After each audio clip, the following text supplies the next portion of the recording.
Dear colleagues, dear partners, hello, grüezi, bonjour. We at the Data Science Competence Center of the Swiss Federal Office, the Swiss Federal Statistical Office, are very happy to welcome you to this webinar series entitled Data Science and AI for Public Good. My name is Raphaël de Fontville. I am Senior Data Scientist at the Data Science Competence Center, and I will be your moderator today. If during the talk you want to submit questions to the speaker, please use the Mentimeter link that you receive in the invitation, or use the following code on menti.com. The code is 29319810. So I repeat, the code is 29319810. We're thrilled to have Professor Salil Vadhan with us today.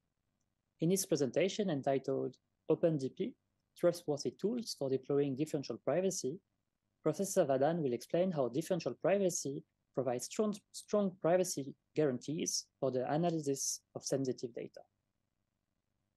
Dr. Salil Vadhan is Vicky Joseph Professor of Computer Science and Applied Mathematics in the Harvard School of Engineering and Applied Sciences. His research in theoretical computer science spans computational complexity, cryptography, and data privacy. Vadhan is a Simon investigator and an ACM fellow, and has received a Gödel Prize, a Guggenheim Fellowship, a Bowden Award for Outstanding Research in Privacy-Enhancing Technologies, and the ACM Doctoral Dissertation Award. He received his PhD in Applied Mathematics from MIT in 1999. Professor Vadhan, thanks again for being with us today, and the floor is yours. Thank you, Raphael, for the kind introduction and for the invitation to speak in the seminar series. Good afternoon or good morning, everyone, depending on whether you're in Europe or in Boston here with me. It's wonderful to be with you all virtually. And I look forward to telling you about OpenDP and differential privacy. So OpenDP is a community effort that we started in the last few years to build a trustworthy and open source suite of differential privacy tools, ones that can be easily adopted by custodians of sensitive data to make it available for research and exploration in the public interest. So before telling you more about OpenDP, I'll give you a little bit of background on differential privacy. So the goals of differential privacy, which were introduced in the theoretical computer science literature about 15 years ago by Dwork, McSherry, Nissim, and Smith, are to enable statistical analysis of sensitive data while providing strong protections of privacy for individual level information. So these are the two goals of differential privacy that are in tension and that differential privacy seeks to balance or achieve simultaneously. So what do we mean? I'll dive a little bit more into each of these things. What do we mean by statistical analysis? Here we include kind of statistical releases, for example, done by statistical agencies, publishing of statistical tables, but also includes things like training of a machine learning model, releasing the parameters of a deep neural network, for example, like those trained by large tech companies these days, publishing synthetic data sets, so data sets that look like the original data, reflect a lot of the statistical properties, but the individual records are not in any one-to-one correspondence with the original data. We also include, in the scope of differential privacy, statistical query systems where analysts can issue queries on the data, for example, to run a regression on a set of variables of their choosing and get back results. And the role of differential privacy is to provide this interface, which we sometimes refer to as a curator, to ensure that while providing the analysts with useful results, that again, individual level information cannot be compromised through the system, even if an analyst is adversarially issuing queries and trying to attack the system. And these are just some examples of such kind of query systems that are already in place by government agencies in the United States, as well as tech companies, various kinds of dashboards to make data available. In principle, differential privacy can be incorporated into all interfaces, query systems like this. So why do we need differential privacy? And the reason is that it is now known and well understood that the traditional methods for trying to protect privacy in sensitive data sets are ineffective. The most traditional method is to do de-identification, remove PII, personally identifying information from a sensitive data set, and hope that because you can no longer read off individuals' names or obvious identifiers from the data set is anonymous and safe to release. Unfortunately, there are now many examples showing that it is often possible to perform what's called re-identification. That is, figure out who is who in a supposedly de-identified data set by using the other information that remains in the data set and linking it possibly with other publicly available data sets or data that's known to a potential attacker. Perhaps more surprisingly, even in what appear to just be statistical publications of aggregates, it is possible to perform quite severe privacy attacks if one is not careful. There are a couple of different flavors of this. One is known as database reconstruction, where from all of the published statistics, one can sometimes reconstruct almost all of the underlying sensitive data on which those statistics were computed. This database reconstruction attacks were first introduced in theory by Denur and Nissim, were the motivation for the introduction of differential privacy, but they've been shown to also be effective in practice. And the US Census Bureau carried out experiments on the releases it performs from the decennial census in the United States, as well as on a commercially available system that had been deemed to be GDPR compliant. Was also vulnerable to database reconstruction. Another type of attack is what's called a membership inference attack, which is when an attacker can determine that a target individual, given some information about that individual, as well as the published statistics, determine with high confidence that whether that individual is in the data set or not. These kinds of attacks were first shown to be possible on genomic data and led the National Institutes of Health in the United States to restrict access to genomic statistics. And recently, there's been a long line of work showing that these kinds of attacks can also be effective against machine learning models. Okay, so that's the motivation for differential privacy. And so now the goal of differential privacy is to prevent these kinds of attacks while still enabling useful statistical analysis of these sensitive data sets. So by statistical analysis, we again include doing statistical inference about a population, training of machine learning models, publishing descriptive statistics, generating synthetic data. And on the privacy side, differential privacy has very strong demands. It asks that we protect against all possible attack strategies. We don't make assumptions about how the attacker is going to use the published information to try to perform one of these attacks. And we also don't make assumptions about what kind of background information, what other data sets or information about individuals an attacker might have and use in trying to attack the statistical release. And because of these strong protections, it is increasingly being accepted as a kind of gold standard for privacy protection. So how are these very strong properties of differential privacy achieved?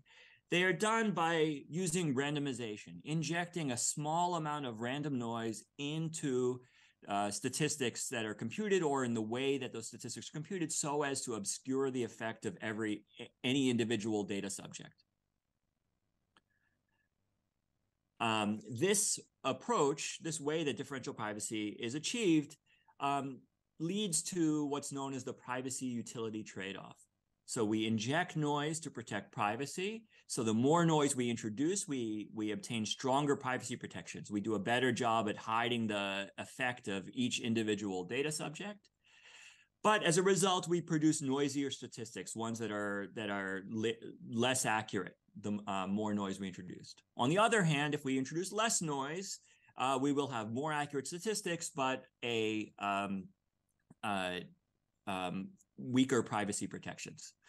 All right, and this is measured, this trade-off is measured by what's called a privacy loss parameter in differential privacy. And so the principle is that every statistical release that one publishes, every statistic, incur some kind of privacy loss. And it's typically measured by a Greek letter epsilon. And so if you're publishing many of them, epsilon 1, epsilon 2, epsilon k for k different releases.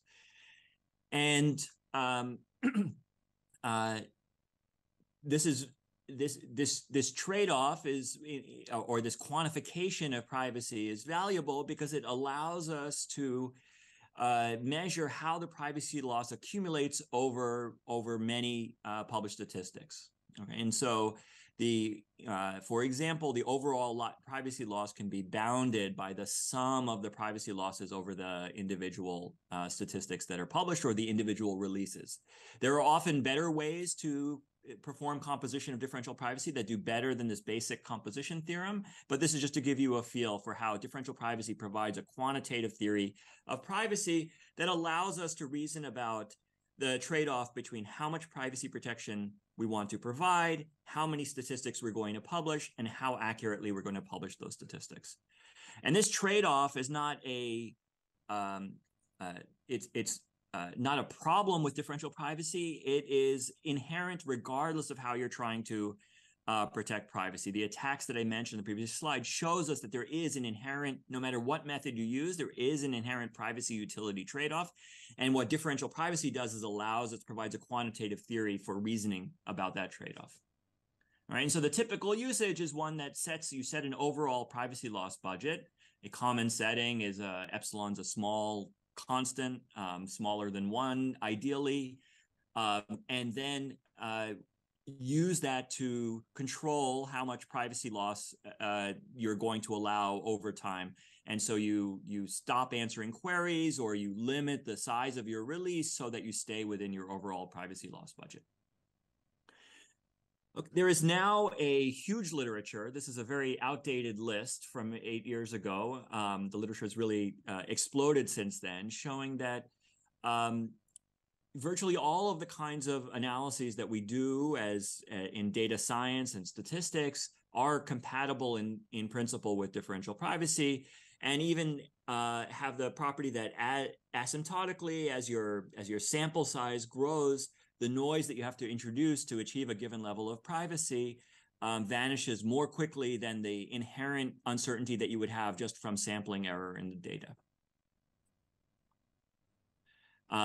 So in addition to an extremely rich body of theoretical work, we have now seen a number of and increasing collection of exciting deployments of differential privacy, starting with the US Census Bureau already in the early days of differential privacy, using it to release commuter data, and most recently, a very large-scale use of differential privacy. They made the decision, based on the reconstruction attacks that I talked about earlier, to use differential privacy for all of the public use products released from the recent 2020 decennial census in the United States. There have also been a number of large-scale applications of differential privacy by big tech companies, starting with Google using differential privacy to collect statistics from the Chrome browser, but also Apple, Meta, Microsoft.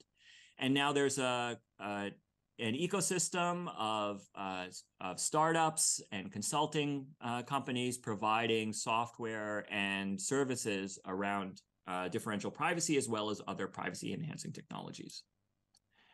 Some examples of this that may be of interest, as we have been experiencing the COVID-19 pandemic. Google and Facebook used differential privacy to produce mobility reports. So to track how lockdowns and other interventions were affecting the movement of citizens during the pandemic. And with the idea that this data can then be used by public health officials and epidemiology researchers to understand the effectiveness of these kinds of interventions. And a recent study that we did together with the Crisis Ready Project, that I know was a recent speaker in the same seminar series, was to study how well you can still fit the epidemiological models to this data where noise has been introduced for privacy. And it came out with reassuring findings that you can still achieve the same qualitative findings and still fit the epidemiological models quite well on the differentially private protected data. There has also been a collection of releases of open source differential privacy software by some of the tech companies releasing their machine learning toolkits, a number of academic projects releasing proof of concept software, different kinds of tools for differential privacy, and several general purpose repositories. So what is OpenDP aiming to add to this space, add to this ecosystem? A few things. The first, and which is in the title of my talk, emphasis in OpenDP, is really trying to produce a trustworthy software suite for differential privacy. So as I will mention more later, implementing differential privacy correctly is difficult, even by experts. And the reason is that there can often be a mismatch between the mathematical description of differential privacy that's done on paper and the way it is implemented in software. And if one's not extremely careful in the way that the implementation is done and checking the correspondence between the mathematics and the implementation, it is very easy to write differential privacy software that has vulnerabilities and doesn't provide the promised protections.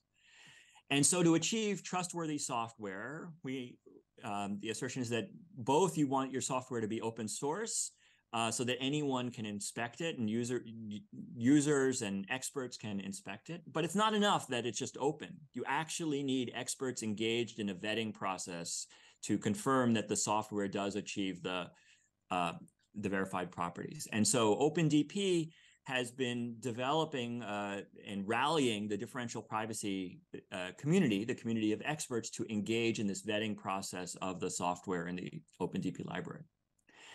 The second is flexibility. So every application of differential privacy raises new challenges, whether it's new kinds of statistical functionality that's needed, new kinds of infrastructural computing backends that need to be supported.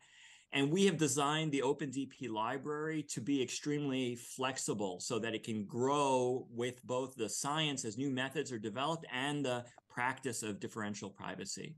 And again, with the community we're trying to build in OpenDP that has both differential privacy experts as well as a community of users, that we can provide as a open source project a way of matching users with the experts that can help expand the software to provide tailored solutions for their needs. And finally, we think it's important that for something as important as data privacy, that there is community governance, that there's a project which is really owned by the community, not controlled by any one organization or their commercial interests, where really all stakeholders have a say in the direction and major decisions of the project, the contributors and users, and a consortium of stakeholders from industry, government, and academia. Okay, so that leads us to OpenDP, which I will use my remaining time to try to tell you a little bit more about. Again, a community effort to build trustworthy and open source suite of differential privacy tools that can be easily adopted by custodians of sensitive data to make it available for research and exploration in the public interest. So this last bit is something also that I think distinguishes OpenDP from a number of the commercial efforts in differential privacy, is that our primary goal in terms of use cases is opening up data for research and exploration, right, for researchers and transparency. And so the use cases that we are most prioritizing in OpenDP is, one, working with archival data repositories where researchers can share the data sets that they've obtained or collected with other researchers for secondary analysis and replication, to work with government agencies that are making data available to the public, whether for official statistics or open data mandates, and data for good kinds of programs at companies that share data on sensitive data on their customers, but share it with the public and with researchers for transparency, and so that science can benefit from understanding how users are interacting with these organizations. That said, we do expect that OpenDP will also be used internally within companies or by services, privacy tech services, to enable analytics on customer data and as well as machine learning on customer data with stronger privacy protections than would other be in place. We got started in 2019 with a generous grant from the Sloan Foundation, who's still the biggest funder of differential privacy. And this came out of earlier research funded by the National Science Foundation, the US Census Bureau, and Google. And we have worked extensively from the beginning of OpenDP with Microsoft, in particular, collaborating on a DP Curator application known as Smart Noise that I'll say a little bit more about later. There's many people involved in OpenDP. I'm joined in leading it by my colleague, Gary King, who is a political scientist and statistician, also on the faculty at Harvard. The rest of our executive committee, Annie Wu, James Honecker, Andy Viros. Realize these slides are a little bit out of date. Stefano Iakis is a newest member of the OpenDP executive committee. We have a great team of developers and staff. Again, this is a little bit incomplete, out of date without some of our most recent team members. These are the folks at Microsoft that led the collaboration with them. We've benefited a lot from experts in the community helping to formulate the design of OpenDP as a project and the software library framework itself. And we benefit from a wonderful advisory board of thought leaders from academia, industry, and government, with expertise in data privacy in the application domains that we are looking at, research ethics, and open source software. The way that the OpenDP software is organized is into two different portions. One is the OpenDP Commons, that is the portion that is built and governed by the community. And the other part is what are called the OpenDP product solutions. The OpenDP Commons has at its core what's called the OpenDP library, which is the vetted collection of differential privacy, differentially private functions. These are the ones that really go through that kind of vetting process with the mathematical proofs that I'll say a little bit more about later. And the rest of the OpenDP Commons are other tools and packages that are useful. I'll talk a little bit about the DP Creator application in a moment, that are useful using in conjunction with or powered by the library. The OpenDP product solutions, the first example is the application Smart Noise that we worked on with Microsoft. These are things that we'll typically build in partnership with another organization. They are independently governed, but the expectation is that they would be powered still by the OpenDP Commons, and particularly the OpenDP library, and that useful general purpose tools that are built as part of these collaborations will be contributed back to the OpenDP Commons when appropriate. So our repository, you can see here, the core library. This is our GitHub repository of differentially private algorithms, a section of the repository for the DP Creator application, as well as the Smart Noise Toolkit. This is zooming in on the Smart Noise Toolkit, which provides support for doing SQL queries, database-like queries, as well as synthetic data generation with differential privacy. We've had a number of users of OpenDP and the Smart Noise Toolkit, number of which are shown here. Microsoft first used Smart Noise to release a data set about broadband penetration in the United States. They're also using it for a number of internal applications. Oblivious AI used it for a release of international for a demonstration of how differential privacy can be used for publishing international trade data in a demonstration that involved the UN Pet Lab. The Massachusetts Executive Office of Education, working with MIT Lincoln Laboratories, used differential privacy to release statistics on early childhood programs in education. I mentioned earlier the work that we did with Crisis Ready. Cubic, a mobility data provider, used it to produce a dashboard for mobility, telecom provider, used it to produce mobility data in the cases of natural disasters. And there are a few other organizations mentioned here. We were very happy to participate and be one of also the local physical hosting sites for the UN Pet Lab hackathon that happened last month. And these are the contestants as well as OpenDP team members who were there at the hackathon we had on site here at Harvard. We've been some work that's in progress that we're very excited about is working with our moderator and host, Raphael, here on looking at using differential privacy to produce poverty index estimates at finer resolution and with greater protections than is currently possible.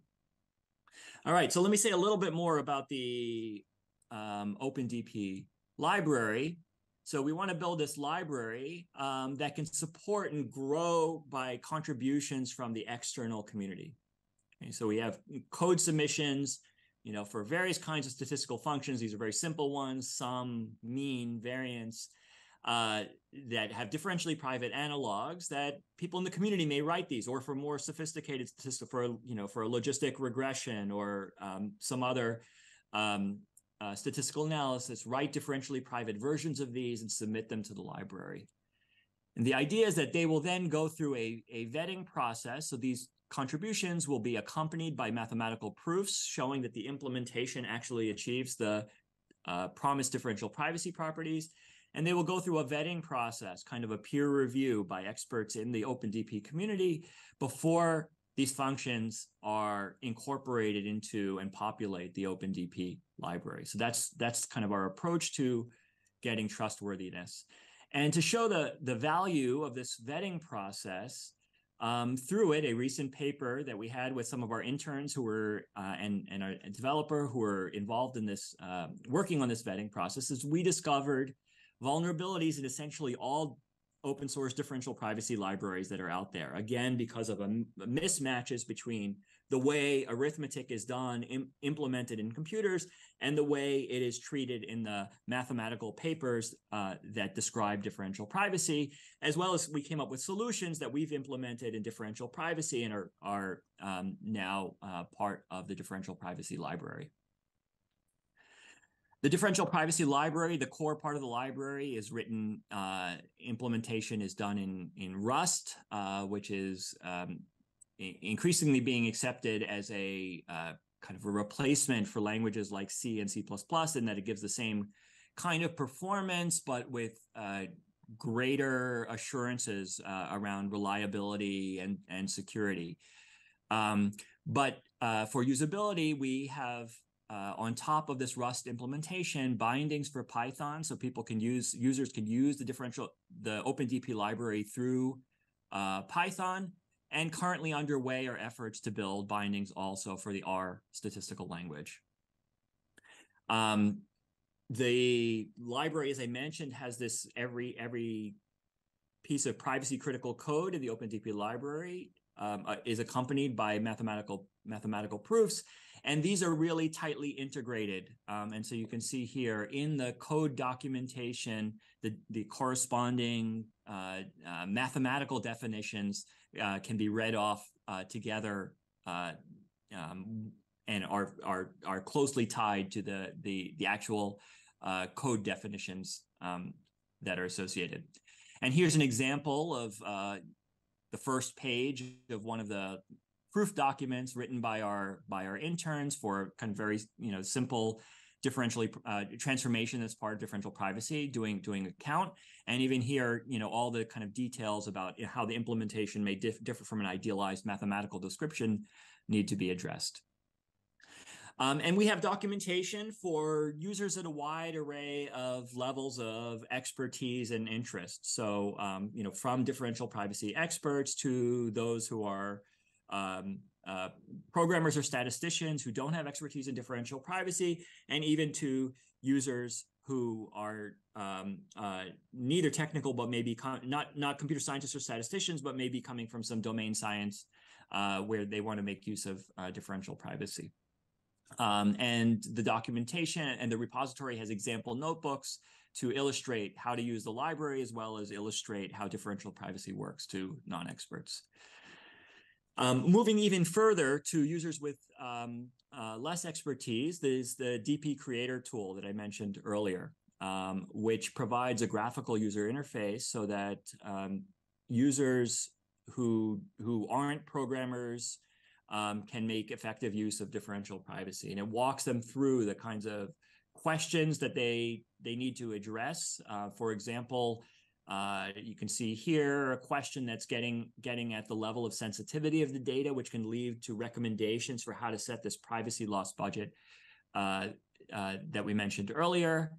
Walking through selecting statistics that you want to include in a statistical release. So if you're doing a univariate release of a histogram on one of the variables, you would get to select kind of which variables are involved, and various things about how missing data is treated and so on. And then this tool also helps with this privacy budgeting process. So you may want to use more of your privacy loss budget for statistics that are important, or that are where it's really important that you have high accuracy, and less of your privacy loss budget on others that are less important or are computed on a larger population. And so there's more signal to get through. And once you've gone through this, walk through this interface, at the end, you get a publication, both in a CSV format, as well as a PDF showing the results of the statistical release. And so DP Creator is a tool that's continually still under development, but there's a demo available on the OpenDP website if you'd like to start experimenting with it. All right, so our plans for in 2023 are to scale up the use cases and contributions to the OpenDP library, and the OpenDP software in general. We've now reached a point of maturity where we're really ready to start accepting external contributions from outside the core team. And we really want to foster use cases, again, aimed at opening up sensitive data for research and exploration in the public interest, and have that really drive the additional software development and what additional functionality we add to the software. We are hiring, we're trying to grow our team to enable this scaling. So looking for a community manager, research scientist, and other positions that we'll be posting shortly for a technical writer, a support engineer, and more. So if you know anyone who is interested in getting involved, please send them our way. This spring, we'll be hosting the 3rd OpenDP community meeting, as well as continuing the work of and launching some new community working groups. So we have a group that's working on producing a repository of educational materials about differential privacy. We have another group that's working on developing the methodology for producing uncertainty measures with differentially private statistics. So things like confidence intervals and p-values that take into account not just the sampling error, as would be traditional in statistics, but also the noise that's been introduced for privacy, so that researchers and users of differentially private data don't draw incorrect conclusions from using differentially private statistics, as well as a working group on best practices for using differential privacy, that we can share the experiences between different deployments. So with that, I'd like to call for you all to join the OpenDP community, our mailing list, our Slack org, follow our GitHub repository, look for ways that you can contribute. And again, there are ways for people with many different kinds and levels of expertise that can contribute fruitfully, and we look forward to working with you all.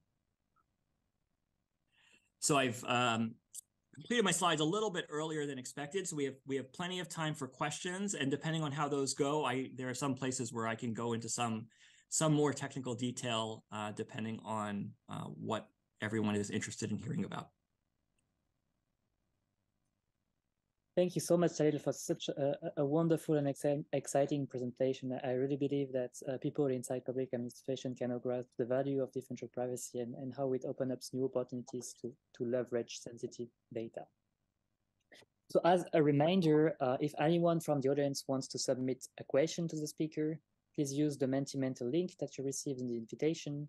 or use the following code on menti.com: 29319810. So we have already plenty of questions. The very first one concerns actually application of differential privacy, and one of our one of these questions is actually is differential privacy only useful for microdata or also for aggregated data? That's a great question, and it comes up often in applications of differential privacy. So I guess there's two ways of interpreting the question. We can talk about microdata versus aggregate data in terms of what you are starting with as the input to the differential privacy, or microdata or aggregate data for what you are publishing. I assume you're talking about in the question about the former, about what comes into differential privacy. Generally, it is easiest to apply differential privacy when what is fed in when you start with the microdata. And the reason for that is that provides a clear way for the differentially private functions to be able to quantify what is one individual's effect on any statistics that are computed on that data. If the data has already been aggregated, then we need to know how could one individual data subject whose privacy you want to protect, how could they have potentially affected all of the aggregates that are coming in, and reason about that in the downstream application of differential privacy. And in some cases, it's possible to do that, but it does raise challenges and sometimes leads to less utility, that you have to introduce more noise because you don't have the differentially private functions. The code doesn't have access to the original microdata. So the answer is either is possible, but it is preferable when possible to work directly from the original microdata. Right? To give an illustration, if you have some data set is of counts, say how many for a collection of websites, how many users have visited those websites, or how many visits have there been. Each of those counts, ideally we'd like to say, well, if we've only counted how many distinct users have visited each of those websites, then each user can affect those counts by only plus or minus one. And so I know how much noise I need to introduce to avoid to obscure the effect of each individual. But if those counts, for example, were produced as total visits rather than number of users, then potentially one user could have visited that website many times and affected the count by a very large amount. And I might need to introduce an extremely large amount of noise in order to protect that count. And so that's why kind of having direct access to the microdata allows those choices for how to produce those statistics to be made by the differentially private algorithm rather than predetermined, and so that to optimize the application of noise. The other interpretation of your question is in what one publishes. So generally you shouldn't think of differentially private algorithms don't produce microdata in their traditional sense of de-identified data, in that when you produce synthetic data with differential privacy, these are artificially, statistically generated records that look like original records, but they have no one-to-one correspondence with the original records in the microdata that you started with. They're not obtained by de-identifying the individual microdata. So differential privacy can produce synthetic data that looks like microdata, but it is not de-identified microdata in the traditional sense. But a more common and straightforward application of differential privacy is to just publish statistical tables or parameters of models and so on, would be an even more common application of differential privacy. Thank you very much, Salil. I think a follow-up to this question, and which would correspond more to the first setup you described, someone from the audience is actually wondering if differential privacy would be useful when it comes to mitigating the risk of open data, the risk of re-identification through data linkage.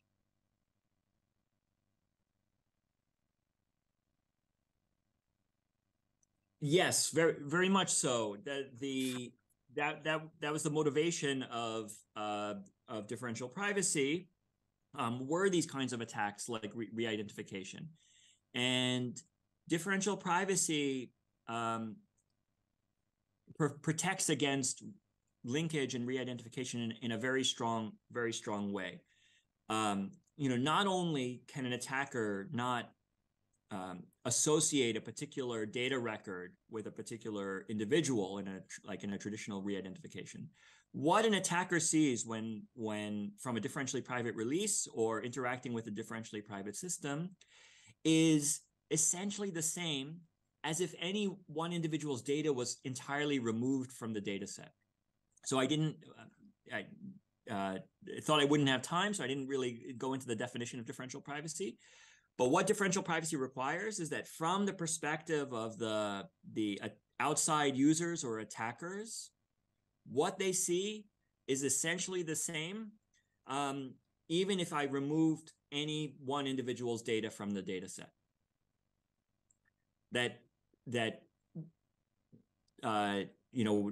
you run the differentially private release with your data set and you run it with any one individual's data removed, what is published is essentially indistinguishable. And so there is no way that an attacker can potentially link something to any one individual, because if that individual's data was removed from the data set, if they were opted out, there would be nothing to link to. And differential privacy, as I mentioned earlier, its protections hold regardless of what kind of auxiliary information an attacker has. This kind of indistinguishability between the publication and the publication with a data subject's data removed holds no matter what information an attacker has, no matter what other data sets they might be trying to use for linkage, or even information about a specific individual that they would like to attack. Perfect. So I think it's now quite clear that this is actually one very good answer to limit, or if not remove, this risk of re-identification, of data linkage. Sorry. And so someone also from the audience related to this question of risk of attacks is actually wondering if you could explain more about how this kind of reconstruction attack works to make the risk related to releasing aggregated statistics more tangible. Great. Yes, I didn't want to get too technical in the talk, but I'm very happy to elaborate on it. And the intuition for it is something that we're all probably kind of relates to something that we might be familiar with. So suppose I'm publishing a collection of exact statistics. So I've done, a statistical agency has done a large survey or even census, collected data from the entire population. It and then publishes many statistics on this data, right? And every statistic, let's say, is for now published exactly with no kind of statistical disclosure control, just to give the intuition. So every number that's published, you can think of as is obtained by some equation that involves all of the input data, think of the input data in one big spreadsheet, right? And think of that as a set of variables. I'm trying to reconstruct the entries of this big table. Every statistics that's published is giving some equation on the entries of that table, right? So if I release a count of how many people between the age of 40 and 50 in the population, That's an equation. That's telling me the sum of one of the columns in the original data set. And more complicated statistics will be more complicated equations. And now what we learned probably in high school is that if you have more equations than unknowns, you can typically solve the system of equations in some way and recover the values for all the original variables. Okay, so that's giving some intuition for what's going on in the reconstruction attack. And so it turns out, that, for example, the U.S. Census Bureau, the number of statistics it typically publishes on a decennial census is larger than the total number of data points that are collected, right? And so again, you're in the situation of more equations than unknowns. Now, the thing that makes database reconstruction more complicated and less obvious is database reconstruction can be done even if you're not just publishing exact statistics. Even if you're publishing only approximate statistics, for example, your statistics are obtained by applying some kind of statistical disclosure control methods so that you don't release small counts, you do some swapping or even perturbation. And what the database reconstruction theorems say is even if that is done, if you release too many statistics that are too accurate, it will still be possible to reconstruct almost all of the original data. And then one can perform re-identification, but via linkage on that reconstructed data.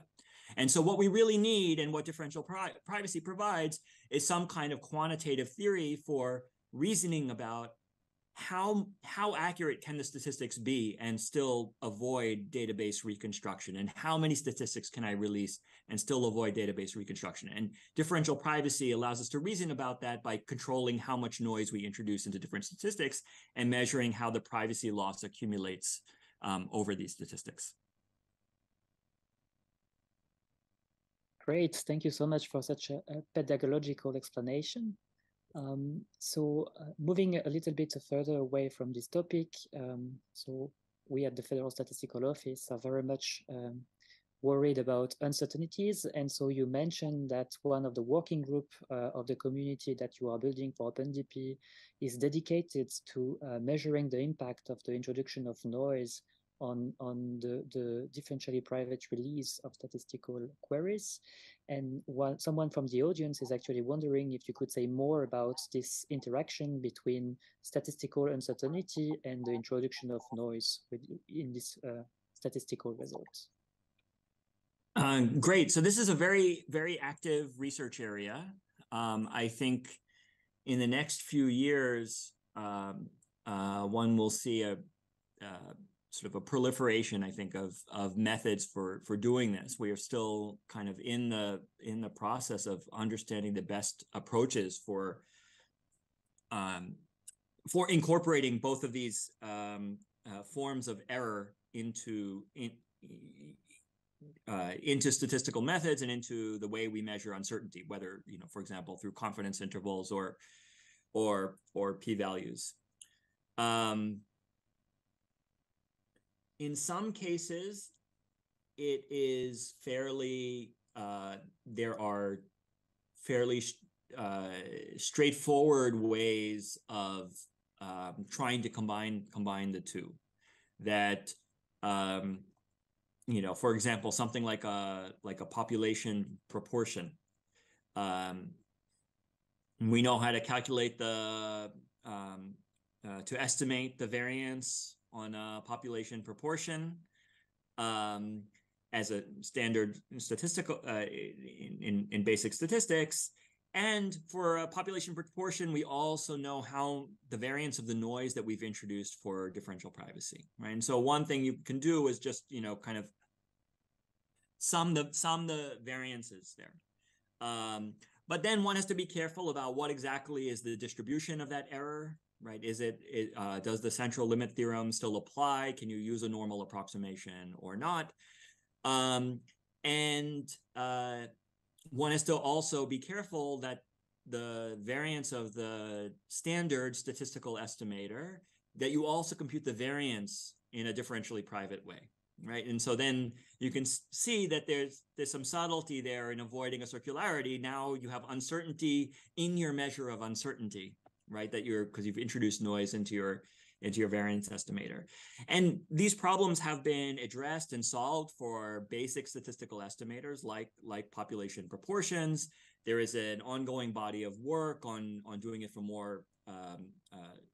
more involved estimators, medians, regression estimators, some general purpose tools, various forms of bootstrap are being used to find more general purpose ways of estimating the uncertainty in differentially private estimators. It's a very active area of research. So what we are working on in this working group is not in the open source project OpenDP. It's not our goal is not to solve those research questions. That's the job of the research community. That of course is part of the OpenDP community. But what we are working on is how do we lay the framework that these developing methods can be easily incorporated into the OpenDP library and exposed in a way that is most useful to end users, to the data scientists who are making use of the library. So that's kind of what the working group is about, is how do we transition all this work that's happening in the research literature into practice through OpenDP.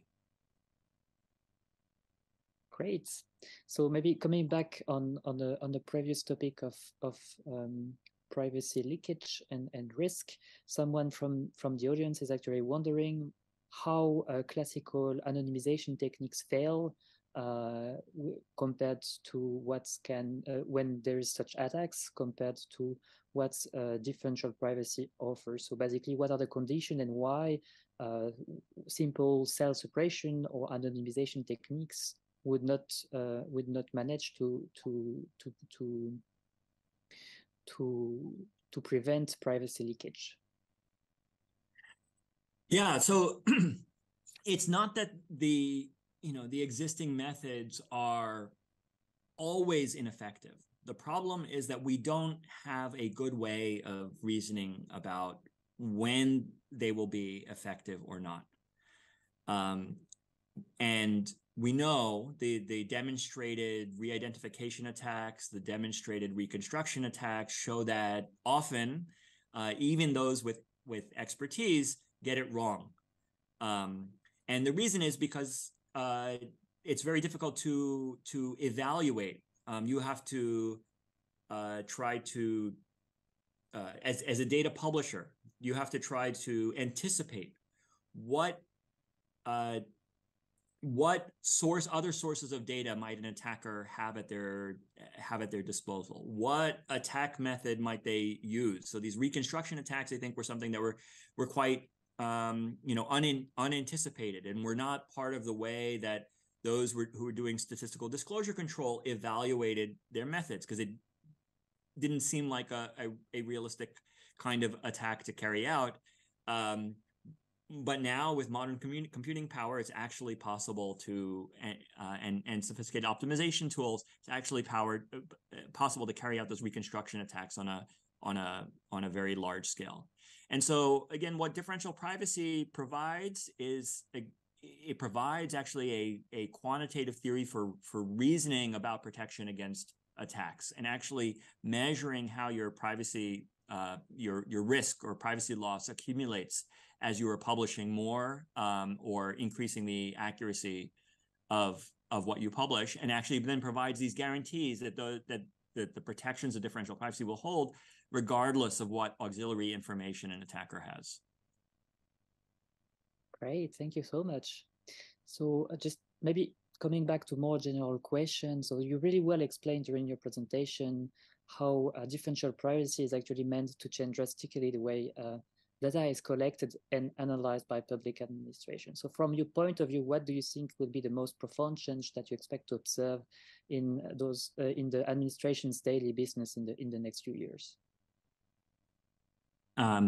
Great. So you might be more equipped than me to address that. So I don't want to be presumptuous of knowing kind of what the daily business of public administration is like. But I see from my vantage point kind of at least two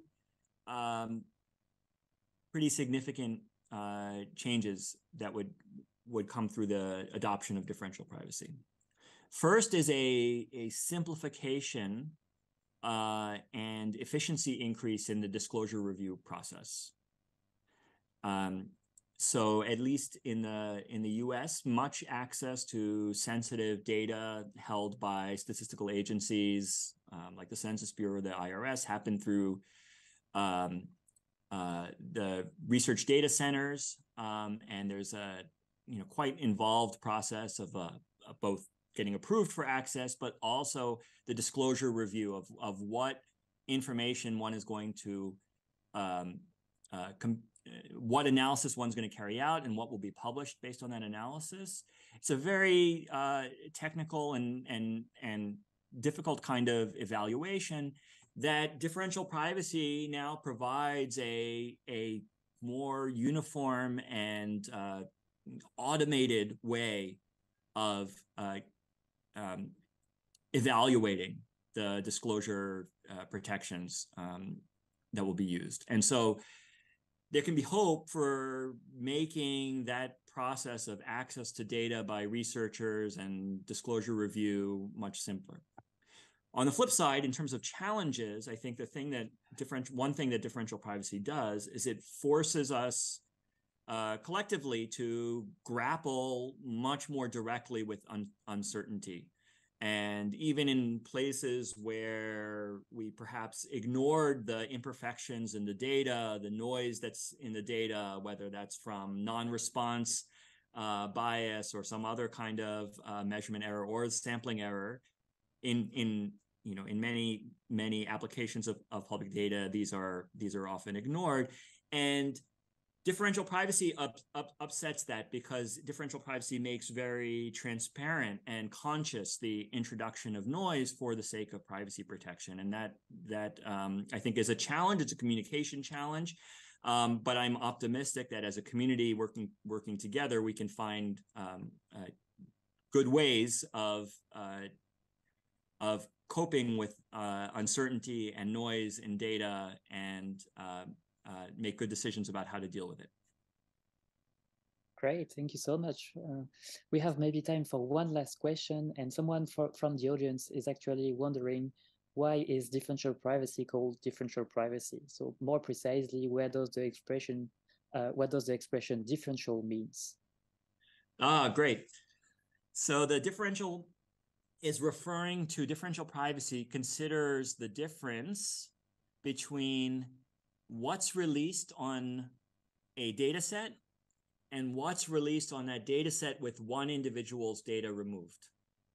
Like what's released on the data set and what's released with your data removed. And so think that difference, you can think of that if, coming from a more of a, calculus perspective, you can think of that as some kind of looking at some kind of discrete derivative that all these small changes to the data set, namely by removing any one individual, should have very little effect on the probability distribution of what's published, so that in any of those cases, what an potential attacker sees is indistinguishable. Thank you very, very much, Salil, for such an inspiring talk today. And I'm actually personally very much looking forward to further learn about the future developments of the OpenDP project. I hope many of us today will look forward to get involved in the community. They know actually today where they should go if they want to get involved and how they could get involved. So hopefully it's going to foster many initiatives around the world. In the meantime, Salil, I thank you once again. I wish you a very nice day, because I must say it was very early for you today. So we are very grateful that you got up so early to give us this wonderful presentation. And I wish to all the participants that have listened to us also a fantastic weekend. Thank you very much. Thank you, Raphael.